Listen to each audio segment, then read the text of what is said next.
Hay noches que se convierten en un expediente abierto, en una pregunta sin respuesta. Esta es la crónica de una de esas noches. 15 de marzo de 2015. Graben esta fecha a fuego. Es el día en que la vida de una familia se parte en dos. El día en que un adolescente de solo 14 años sencillamente se esfuma. Se la traga la noche. Su nombre, Caroline del Valle, 14 años. ¿Cómo es posible que una noche de fiesta, de adolescentes, se transforme en uno de los mayores y más oscuros misterios criminales de la última década? Todo arranca con un engaño, una mentira, si quieren, casi infantil. El plan que Caroline le cuenta a su madre parece inocente. Una discoteca para menores, dormir en casa de una amiga.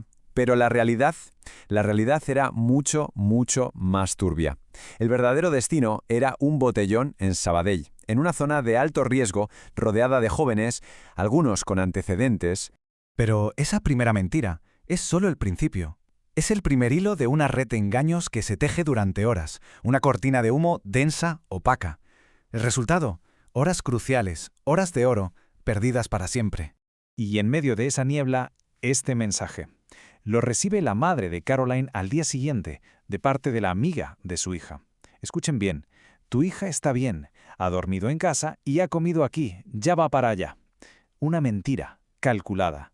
Una frase que compra un tiempo valiosísimo mientras en realidad nadie, absolutamente nadie, sabe dónde está Caroline. Reconstruyamos los hechos de esa noche. La secuencia es clave. 9:30 de la noche. Caroline pide permiso. Avanzan las horas. 5 de la madrugada. La policía irrumpe en el botellón y el grupo huye, a la desbandada. Atención, 5:55. El móvil de Caroline hace una última llamada a una amiga. Nadie responde. Solo 5 minutos después, a las 6 en punto, última señal del teléfono. Y después, el silencio. Absoluto. El caos de la huida, las prisas, el miedo y las versiones contradictorias de los testigos siembran la duda desde el minuto 1. De ese caos nacen dos grandes líneas de investigación. Dos relatos que se oponen, que chocan frontalmente y que, a día de hoy, no arrojan ninguna certeza. Y así llegamos a la pregunta que, casi una década después, sigue resonando. Una pregunta que atormenta a una familia y que persigue a los investigadores. ¿Qué le ocurrió realmente a Caroline? Sobre la mesa, dos grandes hipótesis. La primera, un homicidio en Sabadell. Las sospechas se centran en Justin, el chico que, según su versión, corrió junto a ella. ¿Por qué? Llegó tarde al punto de encuentro, manchado de barro, y su relato estaba lleno de contradicciones. Pero los rastreos no dieron ningún resultado. La segunda hipótesis, la del coche rojo. Varios testigos confirman la presencia de un vehículo con matrícula francesa y 3 hombres adultos. ¿Subió Carolina a ese coche, voluntariamente o a la fuerza? La última señal de su móvil cerca de una salida a la autopista alimenta esta teoría, pero la pista se pierde, se desvanece, en la frontera. En medio de este mar de dudas y contradicciones, los investigadores se aferran a un puñado de datos objetivos. Datos que son irrefutables. 1.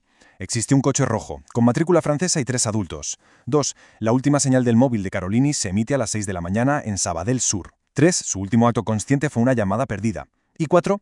El dato más inquietante. Más de 20 jóvenes, hoy ya adultos, estaban allí y vieron algo.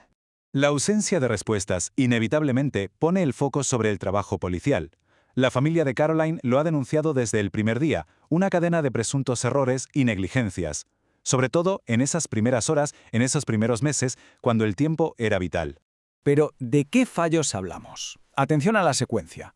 Se tarda 2 meses y medio en iniciar una búsqueda activa sobre el terreno. Incomprensiblemente, nunca se inspecciona la habitación de la menor. No se analiza su ordenador, sus redes sociales, una potencial mina de información en las primeras 48 horas. Y quizá lo más grave, de los más de 20 testigos, no a todos se les toma declaración de forma inmediata, cuando los recuerdos aún están frescos. Son las amargas palabras de la abuela de Caroline. Un lamento que resume el sentir de toda una familia. Mi Carol es de la de tercera. La terrible sensación de que el caso de su nieta fue tratado como una desaparición de segunda o tercera categoría. Sin los medios, sin la urgencia que merecía. Años más tarde llegaría una sorprendente admisión por parte de los Mossos d'Esquadra, un reconocimiento. Escuchen, pudimos ser más incisivos en esas primeras horas. Palabras que para la familia son la constatación de sus peores sospechas. Palabras que llegan demasiado tarde. Casi una década después, el expediente del caso Caroline del Valle no es un libro de certezas. Es un abismo, lleno de preguntas. Cada pista parece llevar a un nuevo callejón sin salida. Cada testimonio abre una nueva duda. Primera pregunta. ¿Quiénes eran los hombres del coche rojo con matrícula francesa? ¿Qué hacían allí unos adultos de madrugada con un grupo de menores? ¿Qué papel jugaron tras la estampida? Sus identidades siguen siendo un completo misterio. Segunda pregunta, quizá la más personal. ¿Por qué, en un momento de pánico, de confusión, su último impulso es llamar a esa amiga y no a su madre? ¿Era una desesperada petición de ayuda? ¿Intentaba advertir de algo? Esa llamada sin respuesta es quizá la clave de todo el misterio. Y la pregunta definitiva, la más importante. Los más de 20 adolescentes de aquella noche son hoy adultos, con sus vidas, sus trabajos, sus familias. ¿Qué vieron? ¿Qué escucharon? ¿Por qué persiste lo que parece ser un pacto de silencio? ¿Es miedo? ¿Es complicidad? Alguien sabe más de lo que ha contado, sin ninguna duda. El tiempo ha pasado. La niña de 14 años que desapareció esa noche sería hoy una mujer. Esta imagen, una progresión de edad, es un intento de ponerle un rostro actual a la ausencia. Pero más allá de hipótesis, de investigaciones y de reproches, la única pregunta, la única que verdaderamente importa, sigue en el aire, sin respuesta. ¿Dónde está Caroline? Una pregunta cuya respuesta, casi una década después, sigue oculta en el silencio de aquella noche.